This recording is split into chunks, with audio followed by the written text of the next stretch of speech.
સૌથી પહેલું કામ બેનો કયું કરતા ગામડામાં? લોટ દળવાનું. ઘરના ખૂણેથી ઘંટી જાગી, ગીત મંડી ગઈ ગાવા રે. સવારના પોરમાં એ ઘંટીનો અવાજ, એ ઘંટી દળાય એટલે બેનો એ પહેરેલી કડલી, એ કામ્યો, એનો અવાજ આવે.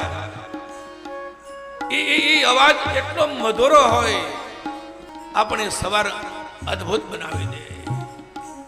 પછી એ ઘંટીનું દરણું દળાઈ જાય. પછીનું કામ બહેનોનું સવારનું તો કે પાણી ભરવા જવાનું, માથે હેલ લઈને. જો તો ખરા કેવી પ્રભાતી નરસિંહ મહેતાએ લખી છે. હેલ્યું હાલી નાવા રે. આ નવી પેઢીએ કદાચ આ દ્રશ્ય ન જોયું હોય, પણ જૂની માવડીઓ બેઠી છે ને, એને આ દ્રશ્ય જરૂર જોયું હશે ગામડામાં. હેલ્યું હાલી નાવા રે. કુવાના કાંઠે બધી બહેનો પાણી ભરવા જાય ને, આ મેં આ દ્રશ્ય મેં જોયું છે. એ કુવાના કાંઠે જે માટી હોય ને, માટીથી હેલને એવી ઉજળી બનાવે, એવી ઉજળી બનાવે. બધી બહેનો એ હેલને ઘસતી હોય. માટી ખાલી માટી ન ઘસતી હોય, પોતાના દુખડા ગાતી હોય એકબીજી બેનપણીઓની સામે, અને ઘસે ઘસે ઘસે ને પછી એને નવડાવે. હેલ્યું હાલીનો આ ભાવ છે.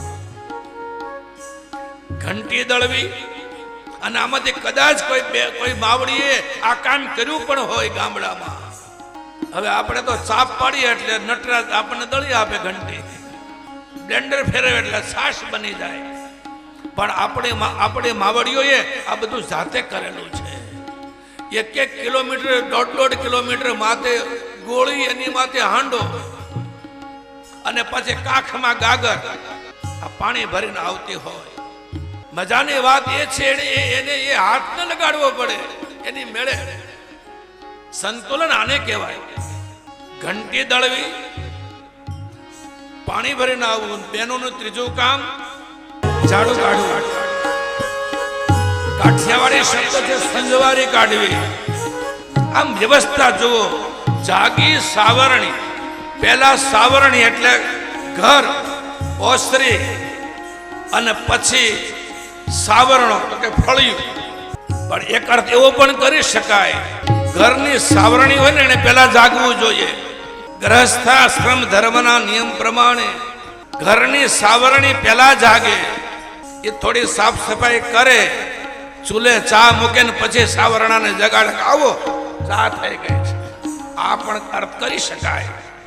બેનો વાળતા વાળતા વાળતા પોતાનું ફળિયું તો વાળે, ફળિયાની બહાર ચોક સુધી ફળિયું વાળી નાખતા હતા. એની શરી પણ સાફ કરે. ઘંટી દળવી, વલોણું વલોવું, પાણી ભરવું, ઘર આંગણાની સાફ સફાઈ કરવી, અને ત્યાર પછી સવારનો બ્રેકફાસ્ટ. બ્રેકફાસ્ટને કાઠિયાવાડી ભાષામાં, તળેવદી ભાષામાં શું કહેવાય? શિરામણ. સવારના પોરમાં બાજરાના મઢા અને દહીં, માખણનો પીંડો, આ શિરામણ હતું. બ્રેડ બટરનો જન્મ નહોતો થયો. આ બધી સાચી વસ્તુઓ તો હવે રહી નથી આપણા ભાગ્યમાં.